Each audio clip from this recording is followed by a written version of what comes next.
one nation, under God, indivisible, with liberty and justice for all. Order, honor, oath, order, art.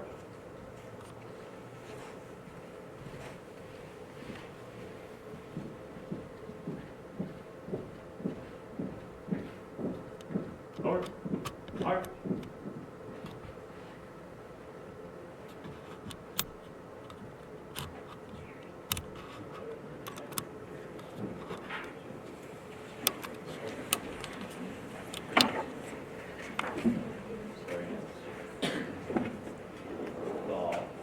Joseph Britton. Rachel Shaleski is here. Kate Canetta. Here.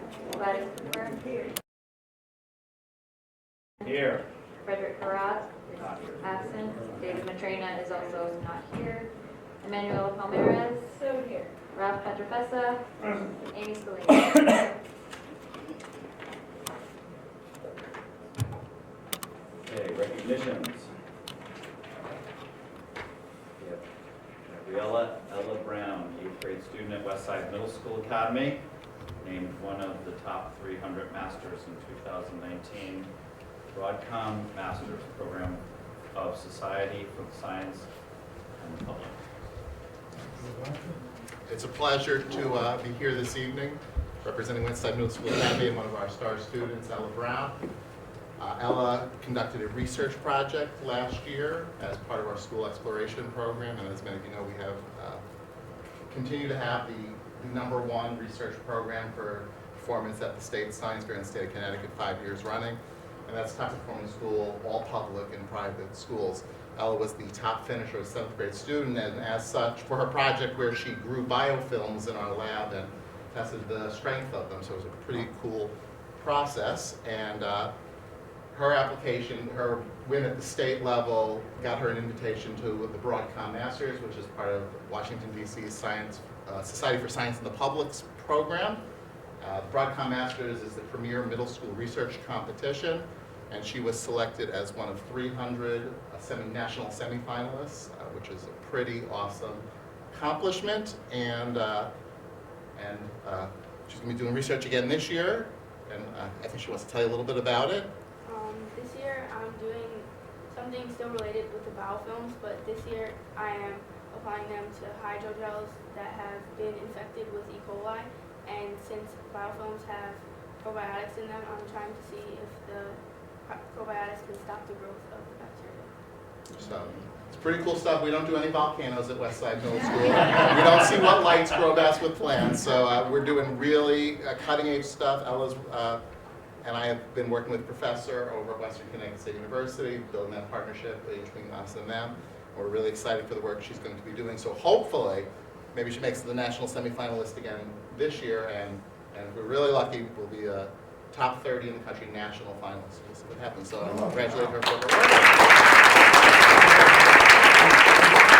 How does someone come in with you?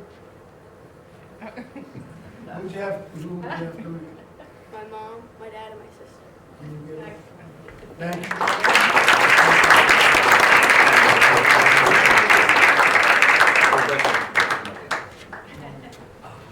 Go back, we're going to take a photo also. Okay.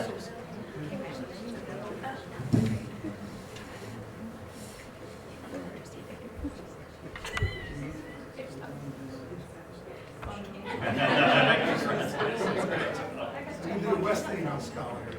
Well, this is the middle school equivalent of that program. You did high school. Very good. Terrific.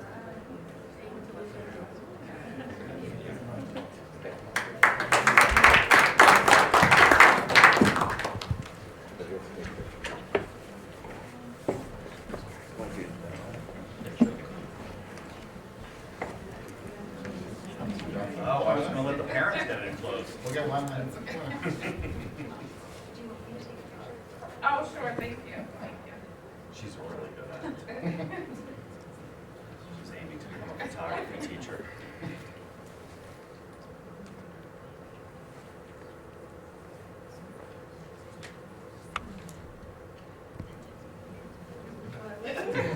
Just look in between.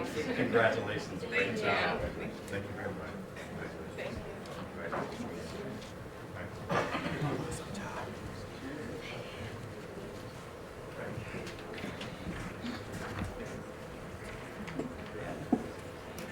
Kimberly Moran, 6th grade math teacher at Rogers Park Middle School, received Presidential Award for Excellence in Mathematics and Science Teaching. You want to do the microphone right there? Oh, sure, yeah, absolutely. So, can you hear me now? Can you hear me now? There we go. Okay, maybe I'll go up there.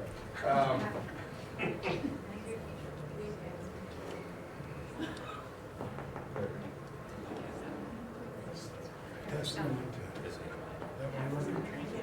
Testing one, two. Testing one, two. There you go. Teacher voice, mayor voice. There you go. Yes, yes, sir. Kimberly, we in the city of Danbury, along with the Danbury Board of Education through Chairman Johnston and our Superintendent, Dr. Sal Pascarella, want to recognize you for the Presidential Award for Excellence in Mathematics and Science Teaching. This is a big deal. It's a huge honor for everything that you've done in your career, and I know you got a lot of career ahead of you, so we're expecting even greater things out of you. But in general, as I always tell our staff, you know, you made the lives just a little bit better for our students. You made them a little bit smarter. You made them achieve just a little bit more, and that's something I think all of us in this room and across the city can aspire to. So congratulations and thank you for everything you've done. With that, I've got a mayor's proclamation. These are a big deal, which you only knows about this. And with this, I'm going to read it to you, but basically, you could show a cop this tonight, and you tell us you want to drive as fast as you want. You show, you got a mayor's proclamation. So it says, City of Danbury Mayor's Proclamation, be hereby known swallowed to mayor and the citizens of the City of Danbury, recognize Kimberly Moran as a recipient of the Presidential Award for Excellence in Mathematics and Science Teaching. And whereas today we recognize Kimberly Moran, the recipient of the Presidential Award for Excellence in Mathematics and Science Teaching, and whereas the PAMIST Award recognizes a critical role that teachers play in the classroom. Established in 1983, the PAMIST Award is the highest award given to K-12 teachers of mathematics, science, and computer science. The honorees are selected by a panel of esteemed mathematicians, scientists, and educators. And whereas Kimberly is a 6th grade math teacher at Rogers Park Middle School, she received the award due to her hard work and dedication to cultivating the academic and professional development of STEM students. She has worked diligently with her colleagues to improve the math program at the middle school and has shown results to increase test scores and, more importantly, student enthusiasm. So therefore, be resolved that I mark you down as mayor of the City of Danbury to hereby join the entire country, our Board of Education, the City of Danbury, in honoring Kimberly Moran. And we thank her for her making our community and students stronger. Signed this 13th day of November 2019 in the City Hall, my signature, and affixed with the seal of the City of Danbury. Kimberly, thank you so much.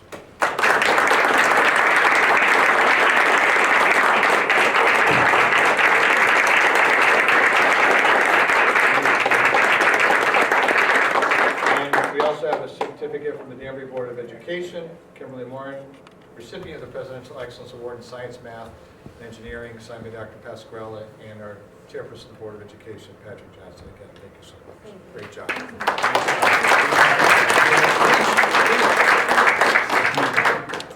Didn't prepare anything after 5 hours of conferences today. This is my 16th year in Danbury, and it's been an honor to be here for 16 years. I do love my 16 years here. I love my students that I've taught. I've learned so much here, grown as a professional, just learned so much. I appreciate the experience that you allowed me to have in DC. It was wonderful. I've learned a lot there as well. Just thank you. I'm honored for the recognition, and I love being at Rogers Park. It's a wonderful school. Thank you, Christy.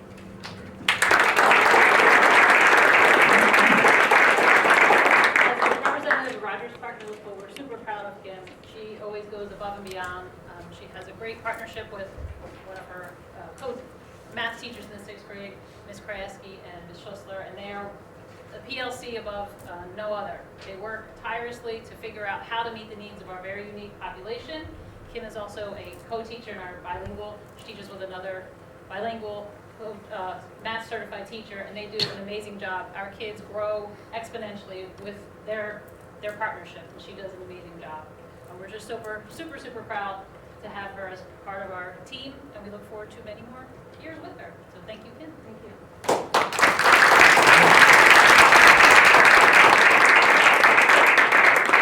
Dr. said I just want to recognize one of our Board of Education member-elects Al Russo is here with us tonight, so congratulations to you, Al. And all this will be yours soon.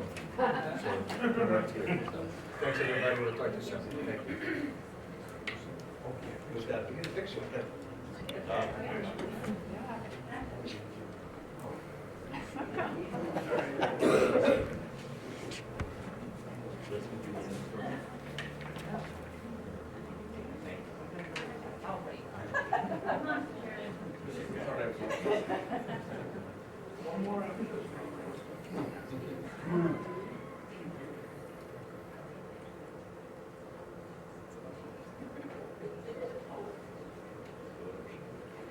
We good yet? No. A phone in every pocket. Well, that's.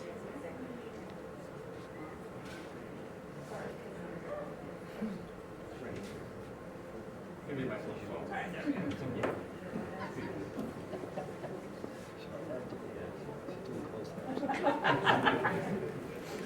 Congratulations.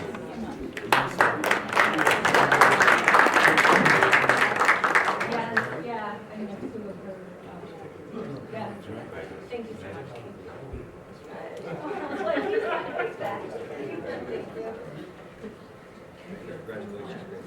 Public participation. Oswaldo Chen.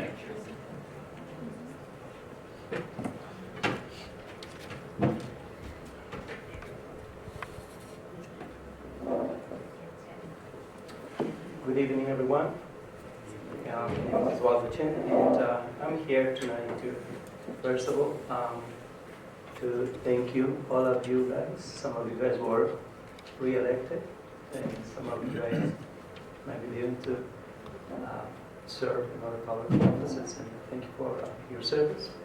And I also want to recognize that the job that you guys do is not easy. When everything is okay, nobody recognizes you guys, but when things are not going the way it's supposed to, everybody comes and pretty much question you guys and stuff like that. So to be a public servant is not easy. It's not easy. I understand that. I go through with some of that as well. But I'm here tonight because I've received some of this mail, as you may guys have received, about the charter schools. They are having a sustained campaign for charter schools. My taxes went up last year, $2,000. So I'm not willing to just give my taxes, my taxes money to go into private hands.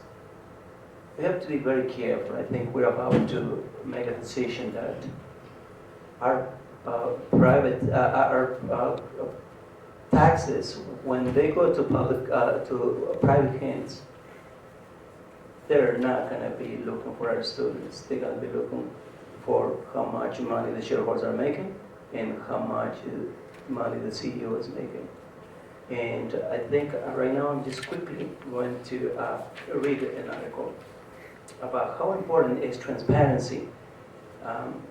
And if we direct our funds to a charter school, we will not have transparency. It says right here, in 2014, when the New York State Comptroller wanted to audit the books of Eva Moskowitz Success Academy, the charter leader took him to court and won, barring the state from trying to see how public tax dollars are spent. So I think we have to be very, very careful in here why we went into this. It seems like right now we're trying to have our failure system to put it into private hands. I think what we need to do right now is we all come together and boost our public schools, support our public teachers, and come up with solutions in here. In my next participations, we'll be discussing more. But right now, I just want to have a short message to our charter schools hustlers. If you guys are so good trying to bring money to to Danbury, public grants and stuff like that. Why don't you forget about the charter school? Why don't you work with us and bring those public funds to our public schools, and then we will thank you for it. Thank you very much. Thank you.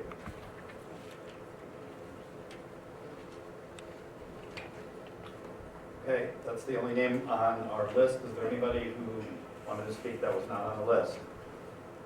Anybody wanted to speak? Anybody? Okay, thank you. Moving on. Consent calendar. I move that the Board of Education approves the items on the consent calendar, exhibits 19-140 through 19-143 as recommended. Seconded by Mr. Petrofisa. Any discussion? Hearing none. All those in favor?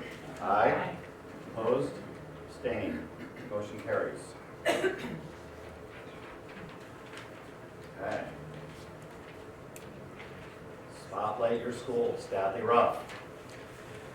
You're going to need the screen. Utilize this desk area. Thank you. Well, you know what? I apologize. You know Once what? I get here, It's a big production. That's good. We like big productions. You not participate?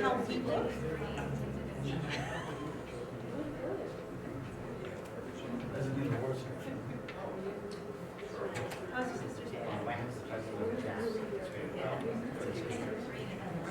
I think that was a great job. Great job. Like real theater.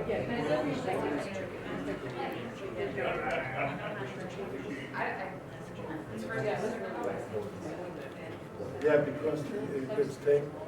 I think you brought it. It makes a shame. I know that no one's gonna see it without this light on.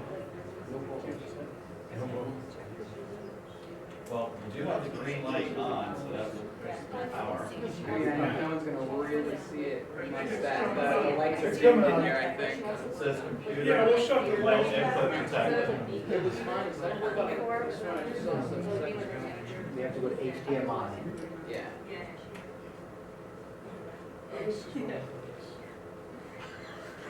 All right. One more thing. HTML. HDMI 1. That should be it. All right. I'll tell you that. There's a new Joe in town, he's now. You are Joe too.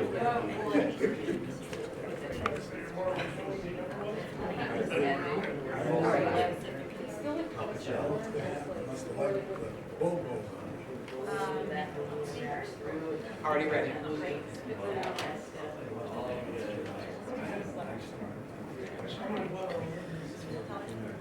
Good evening, everyone. I hope I'm not talking too loud.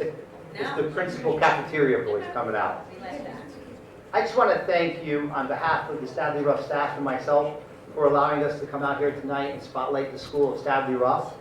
My name is Leonard Serlich. I'm the principal of Stadley Ruff. I have my helper today and video choreographer? My Steven Spielberg Jr., I'm going to say. Dan Darubis, 4th grade teacher at Stadley Ruff. He helped me put together a short snippet of what the life and time is of Stadley Ruff, a day, a version of it. We couldn't bring Stadley Ruff. You couldn't come up to us, so we brought it to you tonight. So I hope you enjoy it. It's a small video, and after that, I'm going to highlight some of the things that we're doing at Stadley Ruff. Mr. Darubis, please hit play.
seasonal events, to community and PTO support.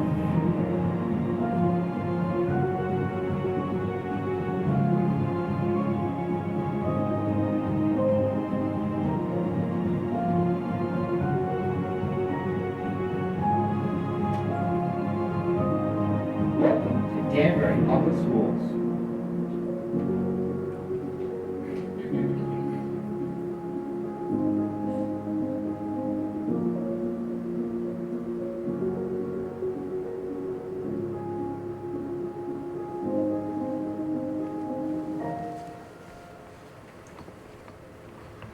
As you can see, a good version of the day in the life of Danbury. We have a number of activities that take place throughout the school year, and tonight I just want to highlight some of the key ones that are participated with many of the community members throughout Danbury, and above all, the staff that we have at Stanley Roth. They're a committed group of people, and they do their very best each and every day, and I'm very proud to lead them. I look back behind me, and there's a few of them in the audience tonight. I don't know if you saw in the video, there's one in the lime green that is known as Captain Kindness. She's in our alter ego tonight, sitting in the back there. So that is Captain Kindness. We have a Kindness and Compassion Club that is done with our 3rd through 5th graders after school. This is totally done by Deb Ireland and Daniel Cantonese. They lead it after school with a number of students. And they talk about community awareness of kindness and lessons that they do throughout the school year. And they even do things as making sandwiches for the Dorothy Day Foundation and go out and really touch the community and show the kids what kindness is all about and keep spreading the word of kindness throughout the school year. One of the things that they do, they wrap it up at the end with a Don't Diss My Ability dance at the end of the year, which is an incredible come together of the whole school and celebrating kindness.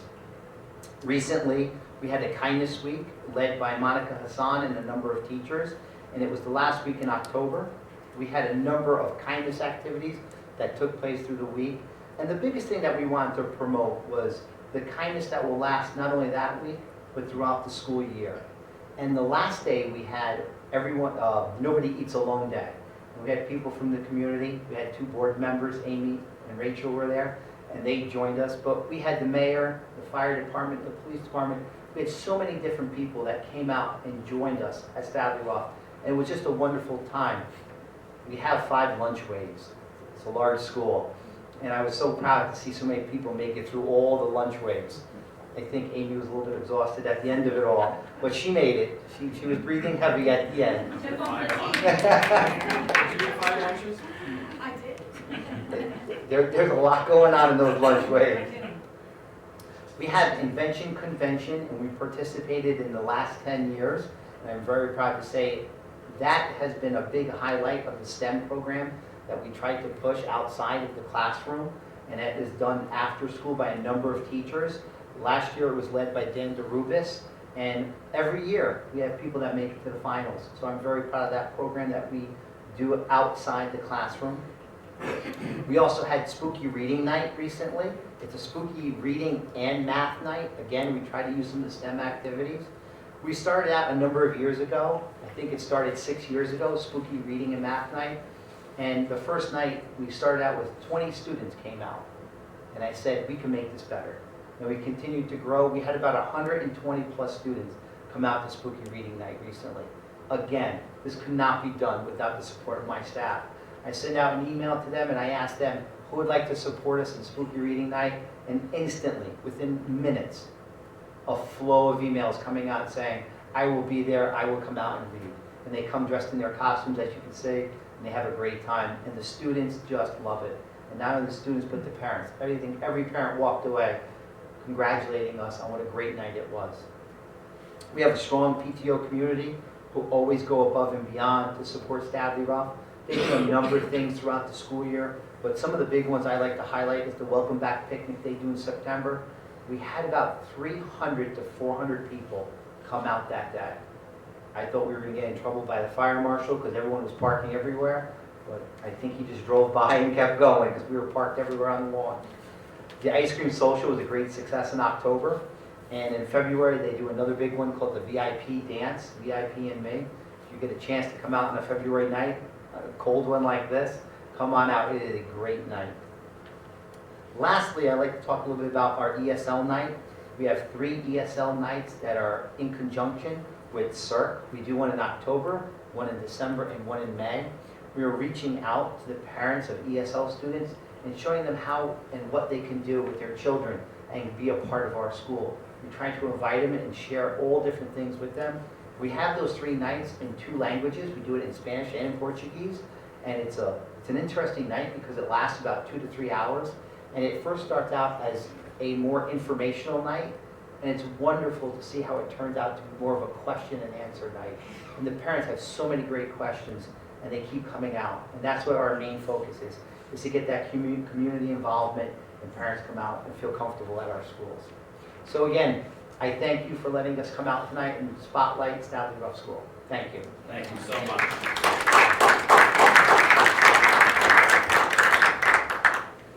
And thank you to Dan Darubis for helping me with the video.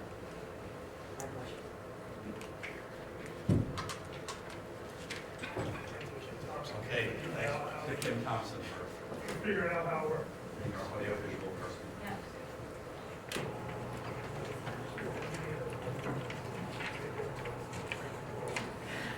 Rich. You're gonna take over the audio video stuff. Thank you. Hey, our student reps. Goes away. You guys have a hot mic? I don't know. No. Oh, no.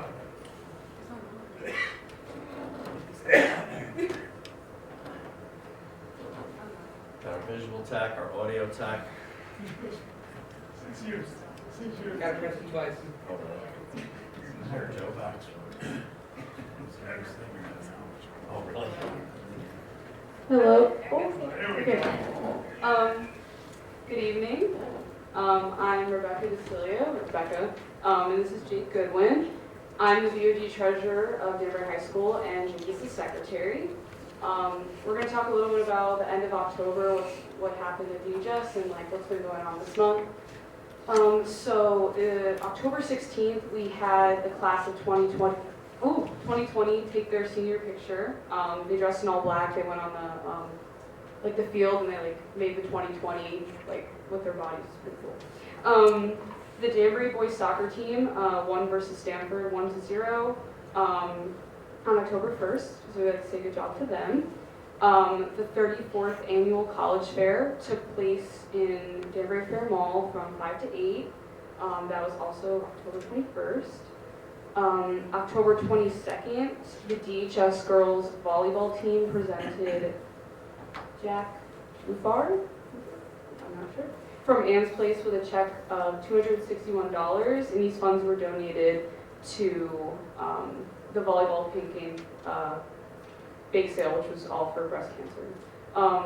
We want to say congratulations to cross-country runner Daniela Boulon Penna on her 3rd place finish at double L's in all-state honors. Sorry, I don't know a lot about sports. The freshman forum was held in the DHS auditorium on October 28th, which helped to introduce parents and students to life at Danbury High School. The Danbury boys soccer won again against Richfield on October 28th, 2-0. So our boys did really good this season. It's really good.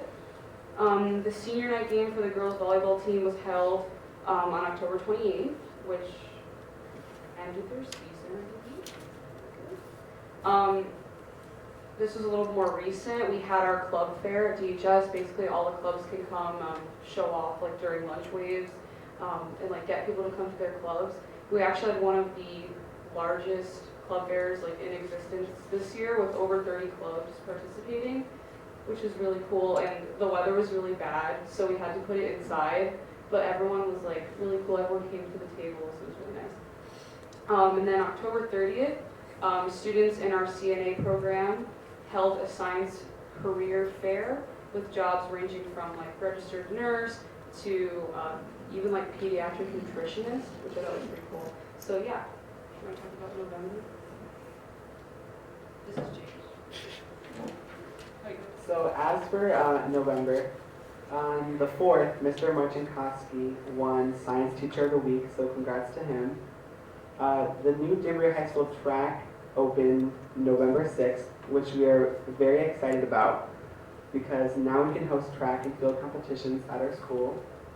Danbury High School Productions has just started rehearsing for their upcoming show Newsies, which will open in early April, so we're very excited for that.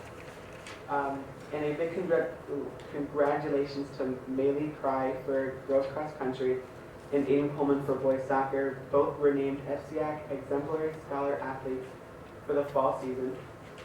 And this week, Dr. Tucci, who is our history department head, has organized activities each day during Flex to honor our veterans. And coming up on Sunday, a NEASC committee will be coming to Danbury High School with board members and other members of our community. The Board of Governors will be there as well. We hope to see everyone there. Thank you for your time.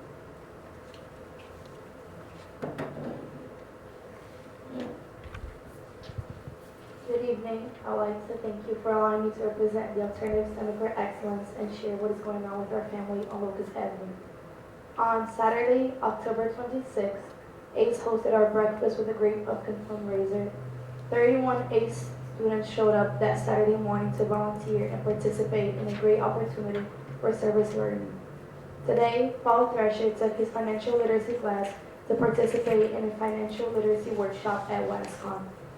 On November 19th, Ron Malillo will take ACE students to participate in STARS workshop, which provides an opportunity for students and staff from the alternative program from around the state to collaborate. On Tuesday, November 26th, ACE invites you all to join us for our Thanksgiving dinner, which allows us to give back and say thank you for all of the support that we receive. On Wednesday, November 27th, our ACE Community Service volunteers will sort and bag coats, hats, socks, backpacks, toiletries, and sleeping bags for our Thanksgiving coat drive, which will service those in need of support on Thanksgiving morning at 6 a.m. on the corner of Main Street and Elm Street. Donations will be accepted until Friday, November 22nd. On December 4th, Joanne Tolles and Daniela Esposito will be taking 21 students to view a performance of Les Miserables. Yeah, that, you get it.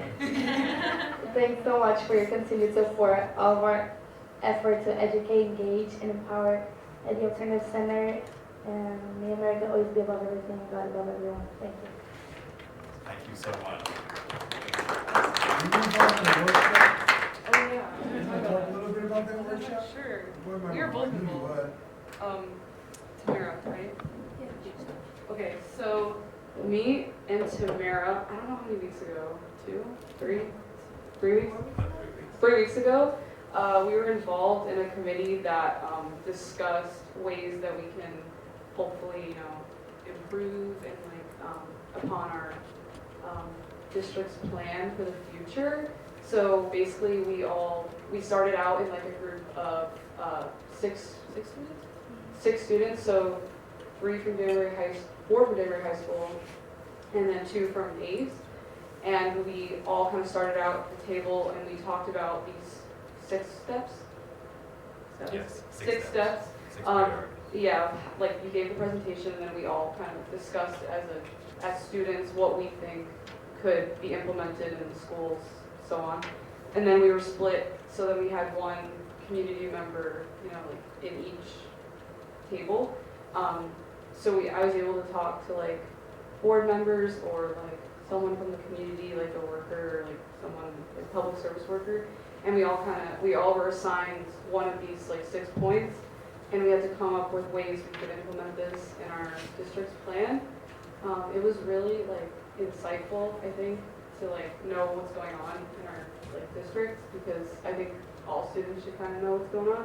And that's kind of something that we talked about. We talked about how we could bring, the plan of the district to the students so that they know, what's going on. And I think it's really important for kids to be educated on, what's happening, not just everything. So are you thinking about doing something at the state level? Oh, you want me to talk about that too? I'm applying to be the Connecticut representative for like public schools. Yeah, so I hope I can represent Danbury in the state level, because I think we deserve representation, not just like other schools, you know, that don't get it. So, yeah, that's what I'm You applying. got our vote.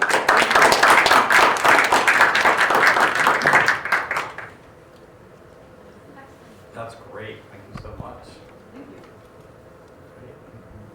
That wraps it up there. So we can move on to the superintendent's report. Thank you. And good night. Citywide PTO, we had our meeting. If you go to 7, I have the agenda in there. I think you should pay particular attention to item 5. Superintendent's report, very brief, if any. It was made by me. The night was a great night. I think Erica Hayes, as part of the school finance project, presented the funding mechanism, and it was a tremendous attendance. Just about every school was there, and they really talked about strategies to go forward, how they can advocate for Danbury, and where the money, how the money is, 11 funding systems, and how that money really filters to Danbury. It was really well done and well received. In fact, Erica is going to work with Courtney and go over the same funding mechanisms. It's quite different than New York. So they arranged for the private little workshop together. So that's going on. Anybody else want to update me? Was there? I asked about that, and I didn't get anything. I explained. They want to know what purpose, and I told them, so I'm waiting to hear back. I told them just want to know what their attendance was. So I'll try to find out. I did ask. Yeah. They were a little confused as to why to begin with, and that's what I'm talking about. I'll go to P in a second. The mentioned the NIAS visit that's Sunday. Yes, coming up, right? I think we're there at noon. I'm not sure. 2. Yeah, 2 o'clock. 2. It's for an hour, right? All right. Also, November 5th, we had feedback on the professional development. Kara is out today. She had a death in the family, so she could not be here. Did you have something? Sure.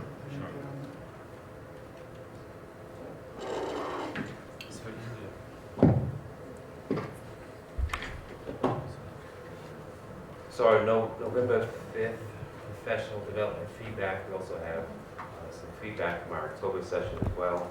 So last October and November PDAs were met with high degrees of satisfaction by teacher groups from all 3 levels. On November 5th, we had 38 different professional development sessions, almost double that of October. The PD sessions in November, from content-related PD that you would expect, also had restorative justice, restorative conferences, restorative justice training with staff, and also around school climate.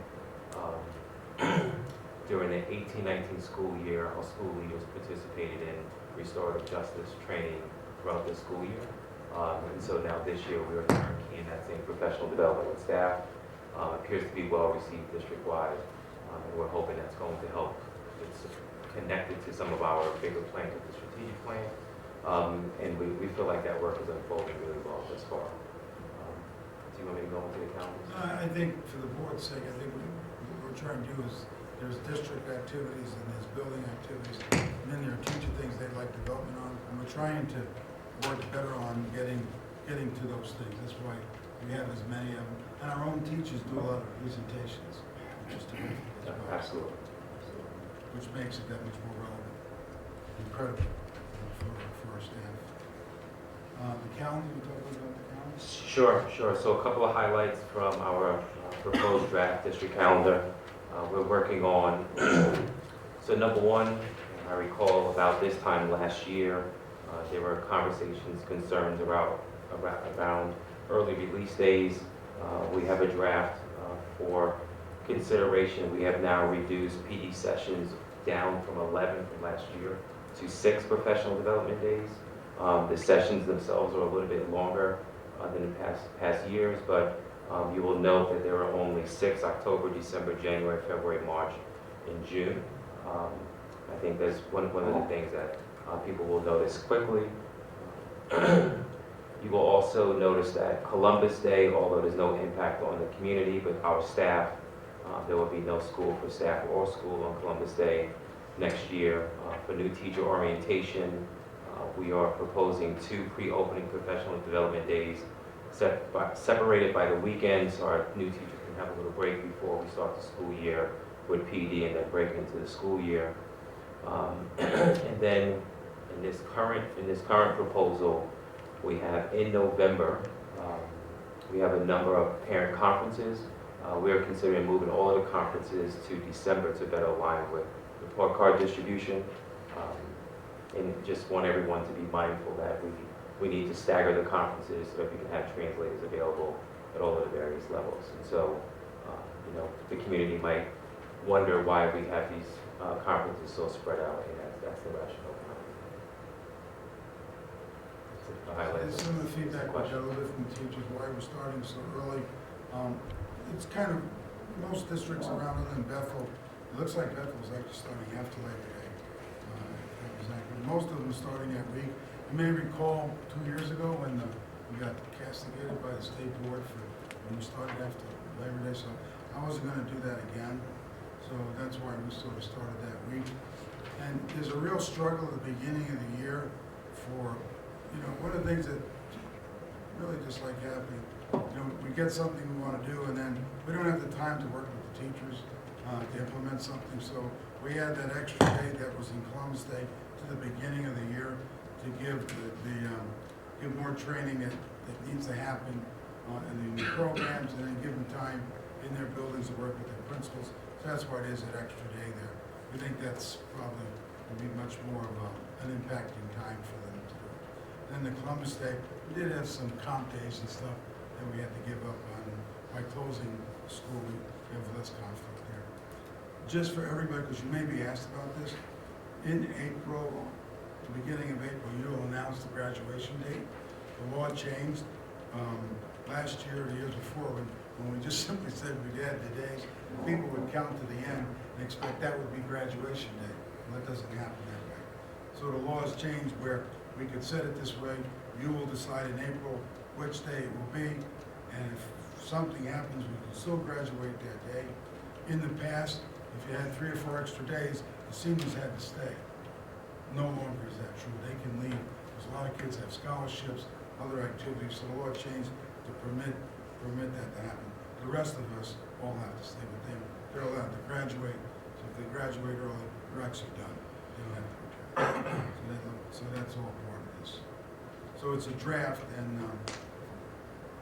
you mentioned the conferences are somewhat challenging for the teachers. We have a lot of need for interpreters, so we tried to spread it out as best we can to allow everyone to be able to access these interpreters.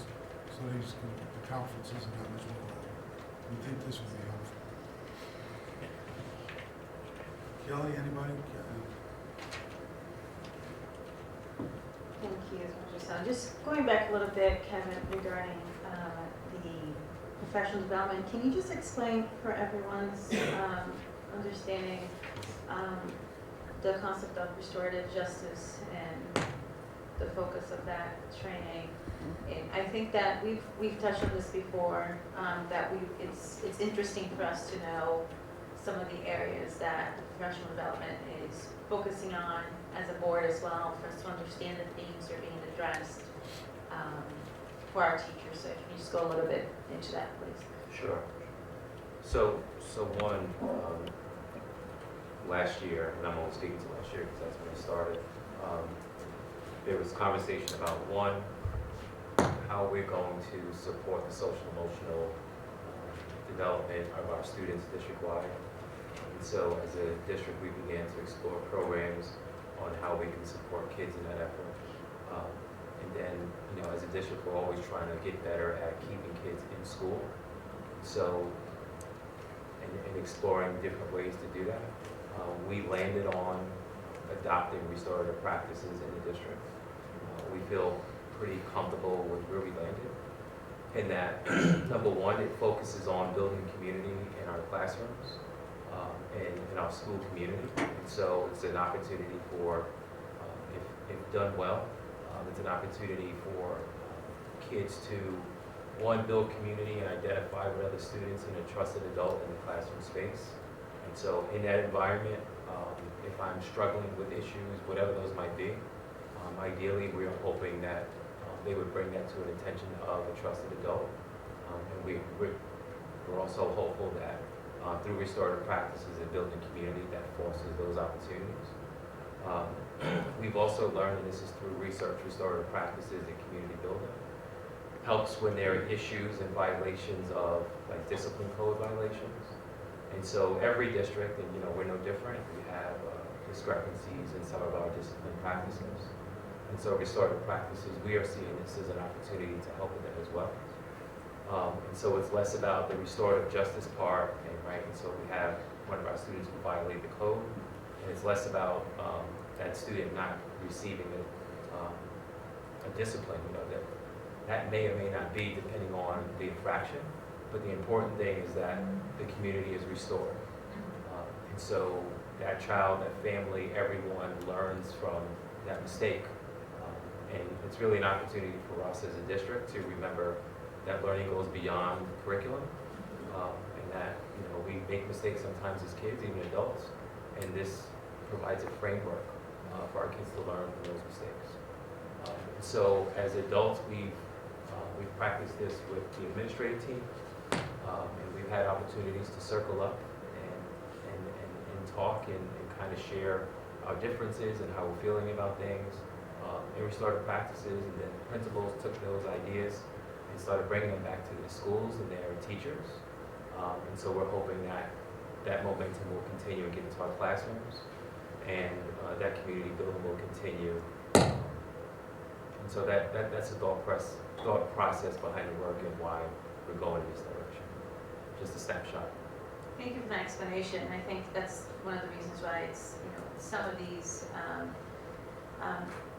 trainings, it's great to bring it back to the board and go a little bit deeper on what the content is, because I think as community members and ourselves hear more about it, we see the purpose and how it's so much needed on that overall mission that we're all, striving to achieve. So thank you. Thank you.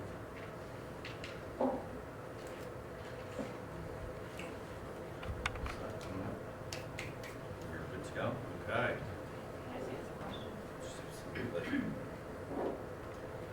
I just want to have some clarification about conferences. I heard women who received the award from say that she was in 5 hours of conferences today. Has it been this way, or is this the way it's been that we get 3 days for middle school conferences and then 4 days for early for elementary? Is that how it's been for a while? It's been like that. The only thing we added, I felt really that the high school needed to reach out to my parents, so they typically had 1, we have 2 now for them, so that is different. 2 days? Yes, high school should have 2 days now. Yeah, they wanted, I think NEAS would have looked at it anyway, but I think it was good practice for us to give them a little bit more time. The elementary, They've historically had 3 days was historically, and one of those days is designated a nighttime day. But as some of the populations have grown and meeting with other families, that's why you'll see it reflected as 4 days.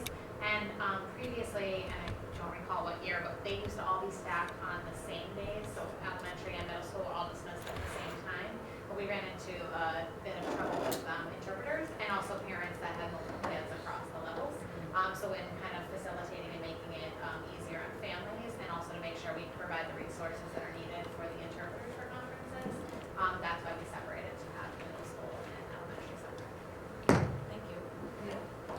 We also went from 4 days to 3 days at the middle school level this year. Yes. And so that the faculty have been working with their administrators on how to adjust their schedules. and there's no magic. It's really tough on families and teachers. It's a long day for that. Yeah. I think one of the things we're talking about, that's why it says draft, that maybe December would be a better date, they would have more information, so we want to talk with them some more. But the scheduling has just been more and more students, more and more parents, which is a good thing, but it does present a challenge. It does present a challenge.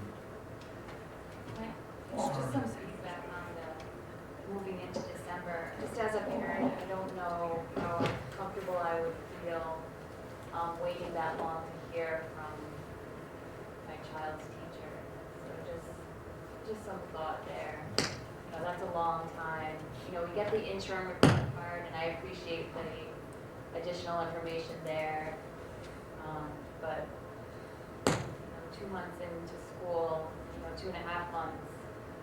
I'm eager for conferences, so that's my only feedback. And then I did want to say I went to the Veterans Day ceremony because I know we talked about Veterans Day an awful lot, and I appreciate that discussion.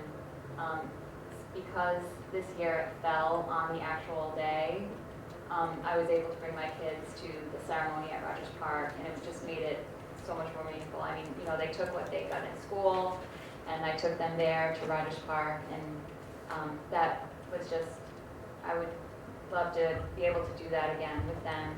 I saw many veterans, not many, but a few with their kids there as well, so valuable day for all, for sure. Okay, and then just one more, sorry. Rosh Hashanah. Since it begins at sundown and we got kind of caught, we had scheduled a PTO meeting this year on that evening. I don't know if it's worth putting on here that the evening of Rosh Hashanah is September 18th and that no school events or activities should take place on that date. That's helpful, thank you. Oh, no problem. Good stuff. All right, legislation agenda?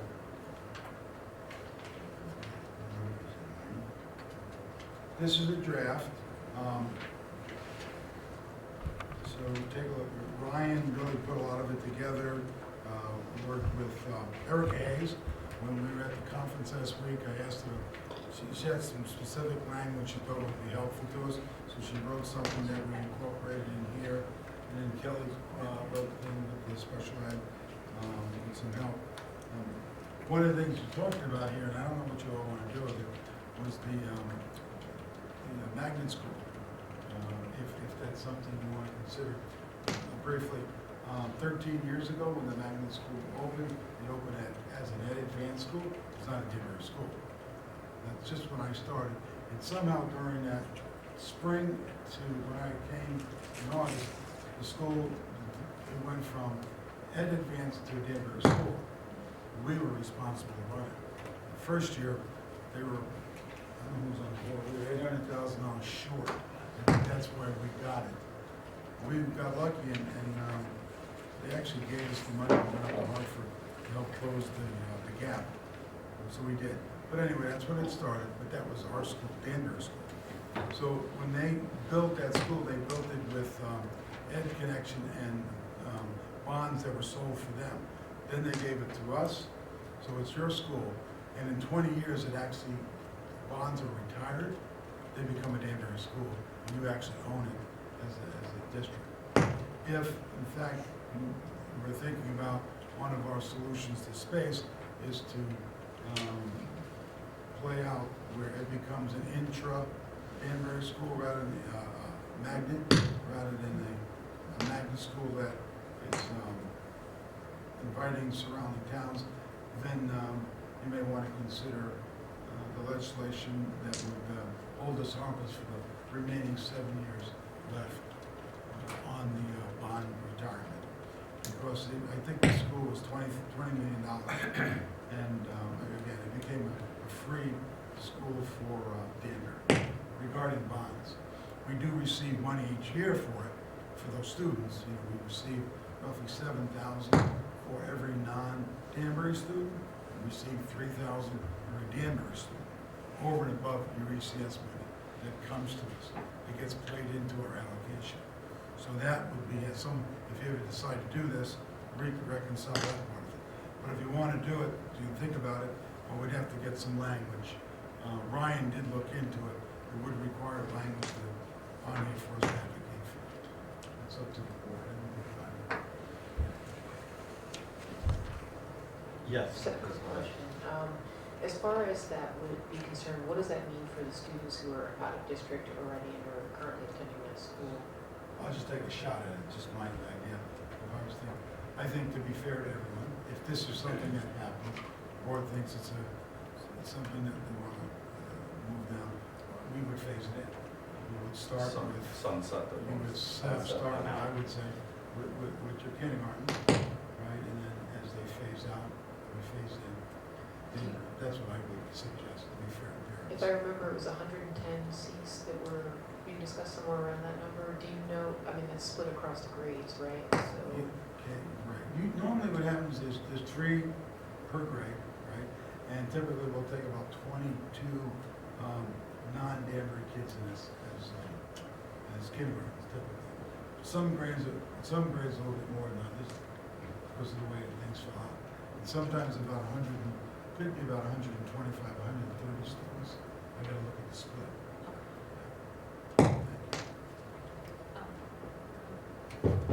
So my question is, we were supposed to have the advisory board meet, I can't remember, but that was, That's got to be rescheduled. it hasn't been rescheduled yet. Okay. So I would like to bring it up to the advisory board first and start the conversation there.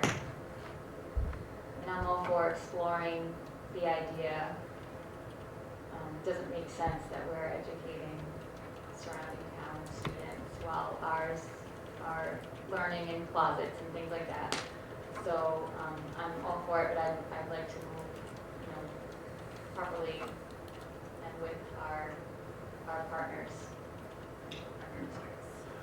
As soon as we should do that, absolutely. So whenever we schedule it, before we can come up with some language. I just don't want to lose the sight. For us, the reason for the whole program was for our response to the Sheffield Neal case, where we tried to integrate the schools, the surrounding suburbs, towns. We don't have any diversity to speak of, and the idea here was to have those youngsters exposed to a diverse student population. That was the purpose of putting it together, and that's why it was funded by the state at that time. And that's why we still get funds for it. But if that's the board's desire, we would start with the advisory council and then come here and then bring it into Hartford if that's what we want to do. Could I just say, I think we really need to be careful as to how we're going about doing this, and I think we need to really understand why we have it as a Danbury school, and what's going to happen to the funds. And I know I've heard, yes, back in the days it was because of Chef versus O'Neill, and his reason it was Danbury school. But, I'm not going to say right now that I support either one, because I need to listen to all the information to make sure that it's the correct thing to do for our students and our district. Yes, Mr. Janelle. Also, Dr. Sal, part of the consideration in the coalition, the mayor's coalition for 2020, this was a consideration amongst others as to look at and to review. So anything done on all these committees should be at least combined or relating, communicating to another party so everybody's on the same page and not coming off in different tangents. Oh, I agree. I mean, even, again, I'll say it so I can hear it myself. If in fact the board thinks it's the best thing to do for our kids, then we have a building, which is good. There still remains an allocation of about $2 million that we need to reconcile. That would have to be part of a permanent operational allocation to us. Not part of our normal application. Would be my proposal. There are a lot of considerations, financial considerations as well. Because we looked at the budget for the magnet school, it was really a profit center for us. But the differential that we're making for the students from out of district. So it's a complicated project, and it's being looked at by several committees. I'm sure when we get back up and running, the board sites and facilities committee, in terms of looking at space as an issue, probably take this. So you're going to have a lot of hands in the mix in discussing this particular issue. So we should be at least sensitive as to what facts, figures are going to be generated. Is our out-of-town population still decreasing every year? How many people are trying to go to the magnet school? Oh, no, well, they've done a marvelous job there in recruiting. So we didn't have any problems with that this year. Oh, okay, good. Yeah. Because I mean, it would seem for a That's while been we pretty- were yeah. not We were concerned about maintaining as going many that way. out-of-town people. Right. We're almost at the point where we can reverse it. We'll start going the other way. We'll go out to other towns. Part of it, other than Bethel, I think they're thinking about building there. Everyone else is on the decline. So they reduced the number of seats that they were obligated for. Oh, okay, great. So for the board, the big thing is, number one there, is that we're really depending on that ECS money to make sure nobody backs away from making sure we get to the number. In 8 more years, we should be up in the $50 million range in terms of ECS money. And next year, we're entitled to roughly about, I think it's about 2 million plus students. So we want to make sure that funding continues. One thing that I think is really interesting, if you look at some of the articles going out, most of the population is going down to public schools by about 100,000, but also at the university levels. And folks are more, you heard them talking about the nursing program, getting certificates. There seems to be a career pathway to making sure that, if you're not getting into a college, it's into some kind of a certification program. One of the things that we're toying with some of the programs, we have the DECO program. We're now working with WestCon with a feeder program for maybe some of our students that want to go into teaching. We think that's a good way to recruit, so it's another alignment. But even if you don't want to, there's some opportunities with manufacturing to create these small academies at the secondary level while kids are in school. It serves 2 purposes. One, puts them on a career path to examine what it is they want to do, and maybe study post high school. But it can allow the board to offload some students to satellite programs, which would ease the number of students at the high school. And there's a few designs around the country like that. Connecticut is just not taking advantage of that very much. They've walked away from the Carnegie unit, which means we don't have to give credit on time. So with that opening from last year's graduation requirement satisfied with non-Carnegie units, we should look at that to see if the board wants to consider giving our students that opportunity to a different pathway. Doesn't mean they don't go to college. It simply means they're on a career pathway. And while they're going to college, they may get a certificate in something. So that's what that one's about. The legislators about, just being very mindful of not putting things in front of the board that's going to cost us more money and not fund it. That's what the unintended consequences. Do you want to speak to special services a little bit that you wrote? So really just looking at making sure that we make our legislators aware of the influx of students that kind of ebb and flow into Danbury.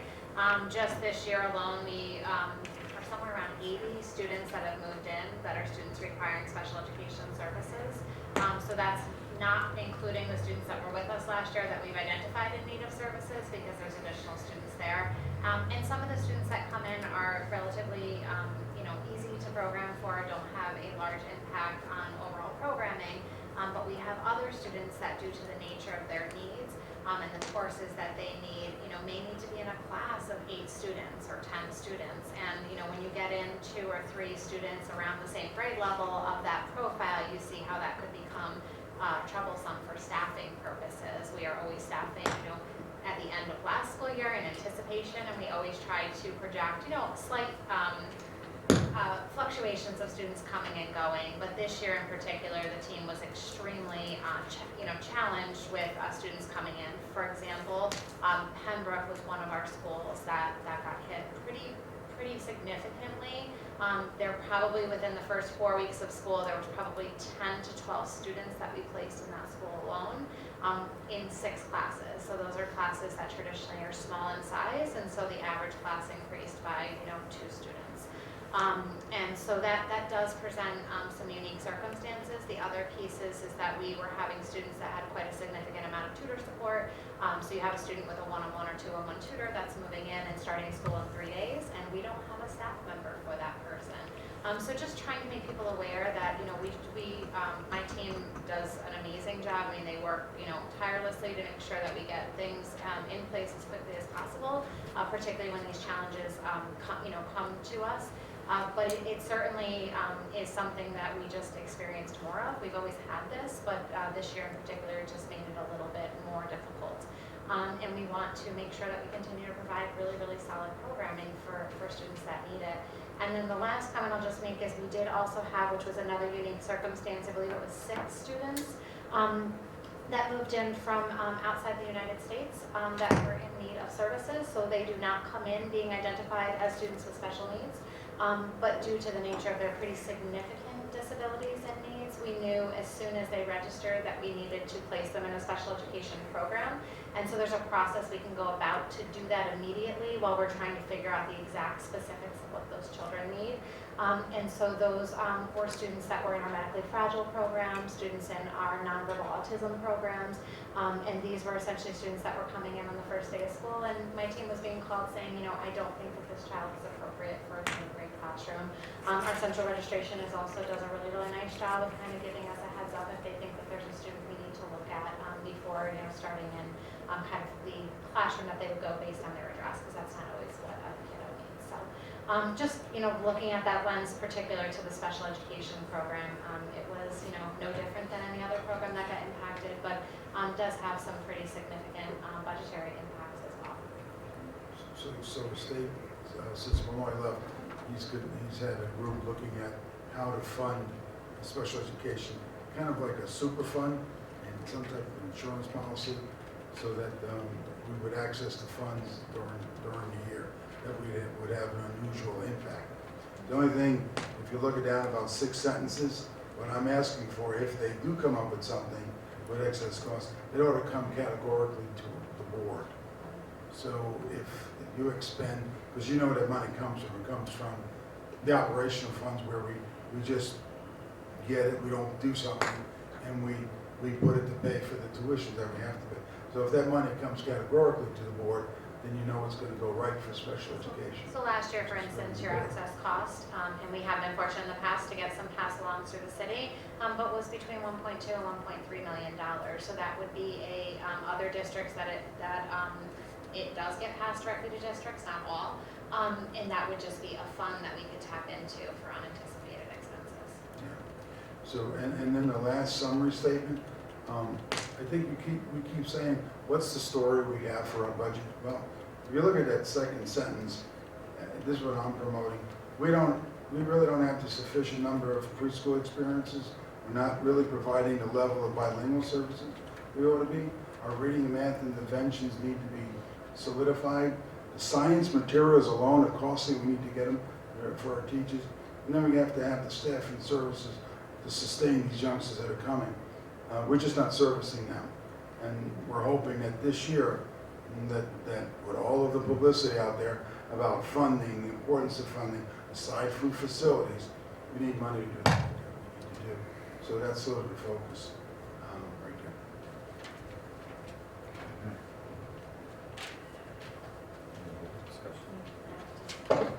Just a comment or a suggestion, you can take it or leave it, but I appreciated the understand unintended consequences of potential legislation,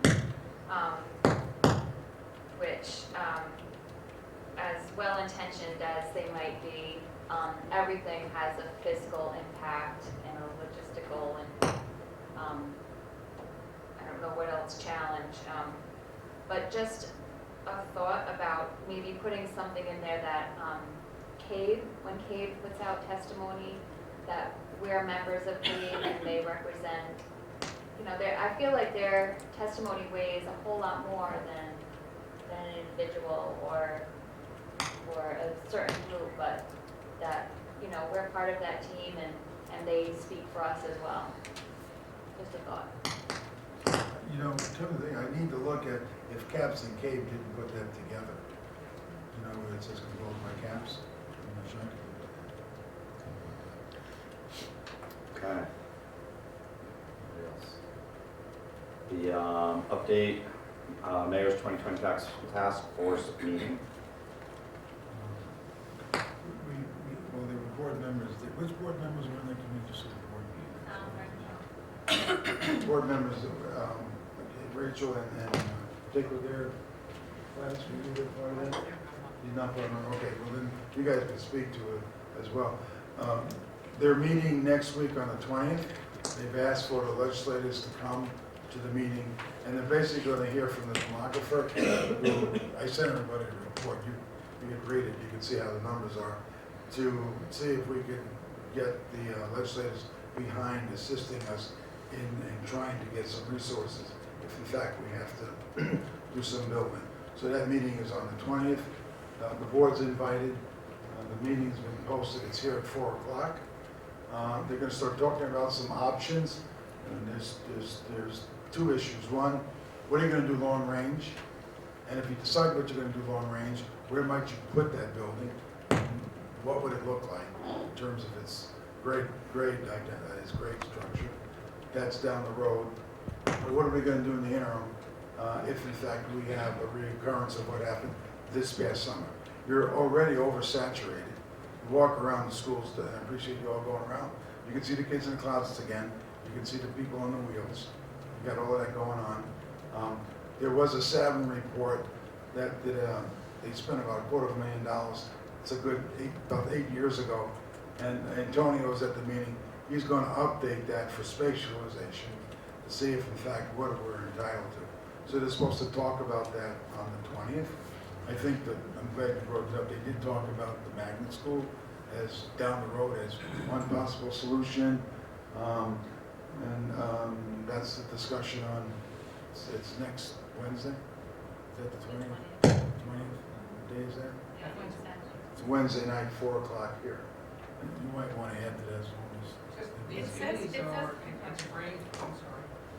it's a brainstorming session, so that, you've got to be careful as to what you hear relative to during the campaign. There was comments made about moving kids to the different districts and different towns. There's really, put it this way, there's no poor comment or suggestion. Everything can be put down, going from utilizing schools in different towns to the concept of what the effect of the charter school would have, et cetera. So there's an awful lot of facts to be gathered.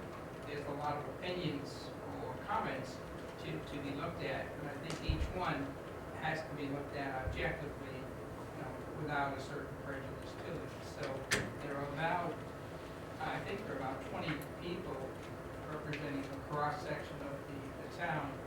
It includes council people, board people, teachers, I think there are a couple of students on there, parents.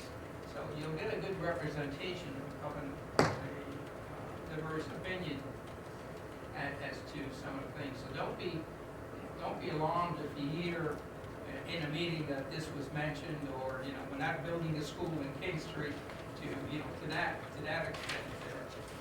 It's a matter of, it's a brainstorming session, public sessions. So there's it's going to be a lot of opinions and a lot of thoughts that are going to be thrown out. And I think the faster we work on this, the better off we are, because there is a plan to possibly, I think sometime in March, if I'm not mistaken, the mayor was saying he was looking, if the thought was to build a new school, that he was looking to have a referendum and some other timetables that were required by the state. So time's of the essence in terms of solving the problem. There are really two problems that we looked at. A short-term problem, and a long-term being building a facility in terms of taking more than a year or two to possibly do it. So both those issues are going to have to be looked at. And I said before, and I said at the committee, that it has to be worked in conjunction with the Board of Ed Sites and Facilities meeting, because everybody has to be in on these conversations. You can't have one conversation done by a city stakeholder group, and another conversation done by a Board of Ed Sites and Facilities, and one doesn't talk to the other. So it's going to be kind of difficult to coordinate, 25, 30 people to come up with an outcome on it, but I feel comfortable doing that. Thank you. I just want to say that, yeah, it says your future meetings and dates to remember at the bottom of page 2, November 20th at the task force meeting at Rogers Park Auditorium. Yeah, they switched it. Okay, great, just so you Yes. know. They switched 4 it to- o'clock here. Yeah. Did you have Oh, good. Interim. the interim assistant principal at Broadview?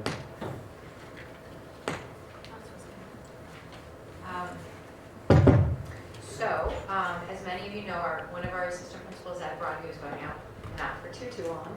And in her place, we have Tani, help me how you spell her last name? Dewanta, who's been a guidance counselor at the school for quite a few years. I'm not sure how many, it wasn't in the resume for tonight.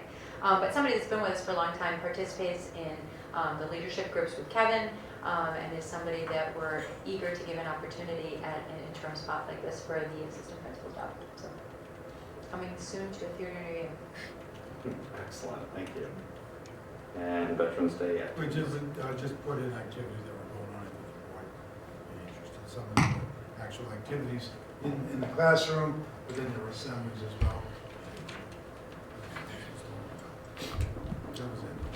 Okay. Board Chairs Report, annual meeting December 4th, 2019 at 5:30. Everybody looked at their email, saw that fancy dinner menu there. It's Very a little nice. scale down. Be good for it. Nellie May convening invitation November 19th through 21st. Abe Caps Convention November 15th and 16th. As, Well, that goes without saying. she buys the season pass. Yeah, every cave organization convention she has. And she gets a free ride on Great Adventure. I'm going on a Saturday because there was the Alliance District specific workshop. So that's what caught my eye, and I will bring back materials and share with you all. I'd be happy to drive anyone who would like to go for the day. Here you go, Ralph. He's bringing the ice cream truck. I'm Does sorry, I anybody did not else? see any information in the board package about the campaign. Is there any additional information about that? So,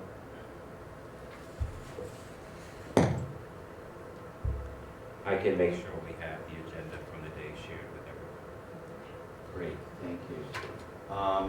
If nobody, does anybody have anything, communications or comments? I just have something quick. I would certainly like to congratulate Principal Keisha Smith and her staff up at Great Plains School. They did a beautiful Halloween little treat for all the children, and it was so well done, organized, and the children just they were so happy to come into the auditorium. Some was half in the auditorium and some was in the gym. And it was just well organized and how the staff worked with her. And quite natural, I was very proud because I was a grandma. And, I had to say hello too. But it was just really cute to see how well conducted young people were in the staff. So I put my hands and say thank you, Mrs. Smith and her staff for doing such a wonderful job for the kids on Halloween. Thank you. Mr. Butcher. Yes, since I will not be here at the next meeting, I just wanted to say thank you guys. It was a pleasure working with everyone. The one thing I do say all the time is I will miss the people, not the problems, but also to Dr. Sal and staff. It's great working with you guys. You'll probably see me in public participation a couple times, maybe shaking a couple things up. But I want, this is, like I said, my last meeting, and it's, you know, we all understand how difficult it is, and I'll still advocate for the district just on the other side of the table. So I just want to thank you guys, and I think, you know, I feel confident. Some of the newer people I don't know, but I feel confident in what we have here, and it's, you guys are going to keep taking this in the right direction. So I thank you for that. Thank you so much, Mr. Cook. Rob, I would just like to say thank you for your service. Thank you for sitting beside me for about 2 years. And, you know, we got to know one another. And we all bring differences to the board, and we share, and we should work together to sort of understand what those differences are. So I thank you for your service. And we will see you again. That's it. Just bad honey, keep carrying on.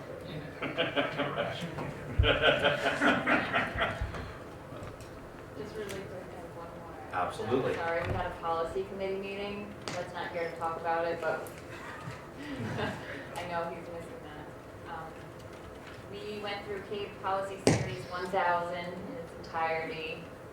It's off to CAVE with our modifications, and we will get it back at some point for first review to the full board. Is that correct, or does it go back to the committee? That's the process, that's correct. Yes. So Okay. it'll come back to us, and then it'll be available for first reading. We're still waiting for the bylaws to come back. That last one that was sent to them. So I'm hoping that's back in time for our next board meeting, and we'll have that for the first reading consideration. Great, thank you. Thank you so much. If that's it from everybody. Linda didn't even speak this time. I'm so disappointed. I got a lot to say now if you want to hear it. Oh, 2 more meetings from now. With that, we'll entertain a motion to go into executive session. So thank you, everybody, for coming by, and in a couple of weeks. I'll make a motion. I'll go into executive session. Seconded by Mr. Janelli. All those in favor? All those opposed? Motion carries. Thank you. All right. I think Rachel, did you make the motion? Motion by Rachel, seconded by Mr. Janelli. Yeah.